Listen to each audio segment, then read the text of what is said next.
What's up, brothers and sisters? Kunal here, Bulls on Wall Street. Happy Turkey Week, Thanksgiving week, which is always one of the best times to trade if you're into like speculative names. Most of the big players are out of the market right now, and you tend to get all sorts of hoopla just going back and forth, and you're seeing it right now in the markets. There's like a little frothy for some of the bigger turds out there. So let's dig into the market indices. Then let's go into our day trading watch list and some swing trades also, and see what's cooking for the rest of the week. It is Turkey Crack Week. I always find the Turkey Week and then kind of those few days before Christmas are often the fun times to trade. Like, you'll start to see all sorts of just randomness go up and down in the markets. And so even though the indexes themselves were flat and they actually did roll over today, you saw this kind of huge kind of run in some of these speculative names, right? And see all these quantum computing stocks, and you're starting to see little sectors fire off just one after another. And so that's very normal for Turkey Crack Week. Even though I don't personally like to trade small cap stocks, during Turkey Crack Week, it can often be some of the best trades. And a lot of like kind of your larger names will be dead, as just people are really not at the computer for the most part. And so you saw all of this kind of like real heat, right? These QMCOs and Riggities, QBTS and all of this kind of stuff. And so that's very normal for Turkey Crack Week. So you want to keep an eye on some of these kind of names, like you see like a Xena or something like that. I mean, these are the biggest turds around, but you have 128 million shares in volume. Look at this Riggedy, 280 million shares, right? UAVS, right? A blast from the past at 16 million shares. I mean, this one just had a huge reverse split, 1 to 50. So, I mean, this is really just like a 10-cent stock, right? And it's just going nuts here. Now you're at $6.50. And so that's the norm for Turkey Crack Week. So in terms of the market itself, we had a gap up and then a complete rollover as we filled the gap, and then, just ran into a little resistance, and then poof, we finished the day slightly red. It wasn't even volatile enough to necessarily like take a big short on the play. I think today was one of those kind of like dip days where you kind of watch some of your favorite names and see if you can get them at some levels that may be of interest to you. But it really was the kind of a do-nothing day. The SPY ran right into resistance on the gap and then just rolled over. And then the IWM has been cooking. The IWM has been cooking. You're seeing it test into all-time highs, but also super extended, right? 1, 2, 3, 4, 5, 6 days in a row up, right into resistance. And of course, it's overall it's pretty bullish. But if you run into resistance and you're up 6 days in a row, you're going to roll back. And so today, I think, was one of these days where the market was overbought. We were up 5, 6 days, in a row on the QQQs too. Didn't feel like it because it would have been a little bit more of a grinder, but it's just the way it goes. And if you really think about it, so many names are just so extended, right? Off the basis. Some of these names that have been cracking, like, AI, you're up 60, 70% on some of these names, right? Like a firm comes out of its base and, right, in a handful of days, you're up 40%. These are $20 billion company, right? And so you get so many of these names off the base. You get stock like RKLB even, right? Look, I mean, it's so far off its 9 EMA. And so you got these kind of solid candles today. They filled in because you're just too far off the base. You say same thing, right? Hood opens up at 40. All these stocks opened up 5, 6, 7%. And so really the only natural thing is to kind of fade the gap and back and fill some areas. And we probably need to do some digesting, so if the market gaps up again tomorrow, we just don't maybe have like all the hot plays that, we would have had just a few days ago. So what you want to do today is really focus in on stocks that are like near its bases, near its moving averages. You may have to look at some new names because some of the ones that have been, getting traded for the last so long are just up so much. Like, this is my general watch list here. And it's got like quite a few names. But if you do like a 30-day sort on this, look at how many stocks are up over 100%, right? Like 100%, 200%, 110%. Like even stocks like IonQ, $30, 100%. APP up 98%, MSTR up 85%. MSTR, everybody thinks that's like the one that's up the most. There's all these other stocks that are up so much. But look at this, Hut's up 65%, 50%, and dude, 56% on Tesla, 56% on ALAB, 55 on UPST. Because these are large cap names that are up 50, 60% for the month. And so you have to have that a little bit of, you just got to have that digestion. We need a poll. We really could use like a nasty little shakeout. I think that would be a real big help today. We had some good trades in the morning, but they just lasted for just a handful of minutes sometimes, 10, 15, 20 minutes. There just wasn't the meat on the bone today. Let's take a look at the watch list.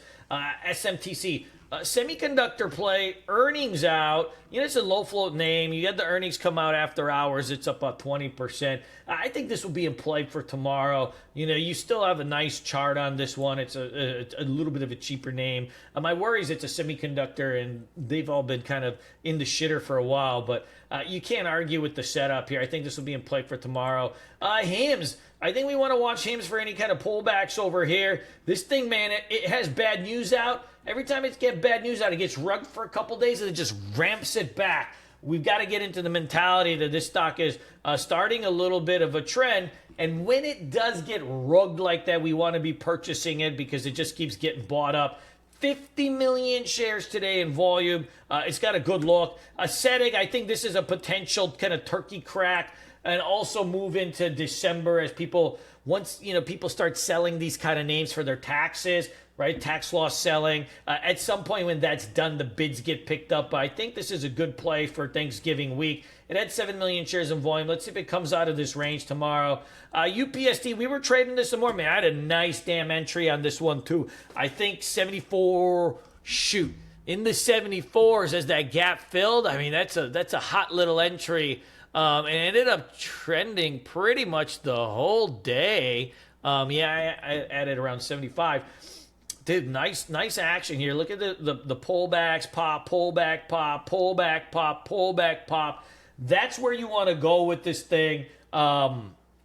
It's got room to go. It may start to even speed up as you start to get, past this 80 spot. So keep an eye on that. Lyft is one that's not too extended. Really like the overall look of this. Also probably good, right? $6 billion company, good for this week. After the earnings gap, you have this nice pullback into the bone zone, and you're pulling back here. I think this, 1850 break or give or take 19 break is going to be pretty key. But you want to usually be in these before that, right? Like, you don't want to be hitting the break. Like, you got to get in before these. Man, that's a great look right there. Let's add this thing in for tomorrow. Dash has got a little bit of a flag pattern here, too. I find this stock a little bit tough to trade. It's got a spread on it, and it just trades a little bit thin in the mornings. But once the trend sets on it, it does look pretty good. I think this is probably right for some day trades tomorrow. Xena, like for those of you guys that are interested in the turkey crack, keep some of these kind of names on the watch list. This one, Riggedy, UAVs. They're all turds, probably all going to 0 or 50 cents. But for that one day, for that one moment, I think you can dance with a Kodak is one I'm throwing on the list just in case it gets a little bit of a dollar flow in it. This is a blast from the past here, but it's got some levels here that if it can start to clear out, I mean, it could really speed up here. And it's got a history of getting pumped during some of these weeks where nobody's watching. It's got a history of making these kind of moves. So let's add this one to the watch list. I think run, too, if it can get over this 12 spot, could speed up. Another one of these kind of mid-cappy names that just is the right time, right place to get picked up here. Pure Cycle. We've got a trend line break setting up right here. This is also a $2 billion company, really right in the sweet spot that we want to be playing into. I like the overall look of this. Let's add this in. I think it's got a spot on this. DXCM, this is not really, a turkey crack play, but we've got a big level here right in that 78, 79, 80 zone. Let's add this one. If it clears this, look at the gap fill over here that you can really push into. It's got a lot of room to the upside if it can come into that gap. Let's go in with that one. The Hut Nation. The Hut Nation's got a big spot here at 26.42. The dips on it keep getting bought up. Like every time it dips down, it just gets bought up. It gets dipped down, it gets bought up. So this 20, it's testing this level right here. Let's look at like maybe an hourly chart here. And you can see like how it just kind of dips down and retests back in here. At some point, if it clears this, I think we're good. Frankly, Bitcoin probably needs to pull back into, a little bit more. I would say, you get a 10% drop in Bitcoin. That'd be, maybe like 7,000, 8,000 points.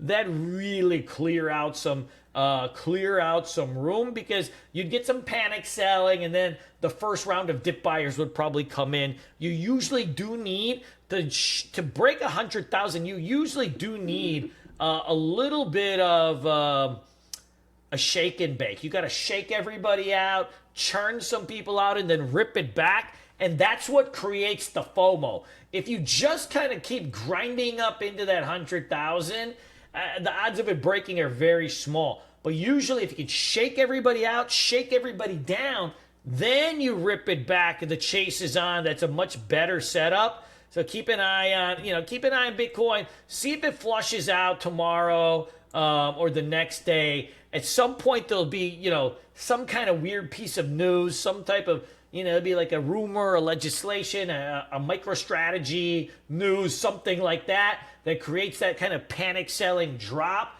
and you get that thing to say 85,000, 86,000. Boom. Then it's probably the spot to kind of rip it back. But if that doesn't happen, then I do think, we got maybe a shot on the Hut Nation at 26.25.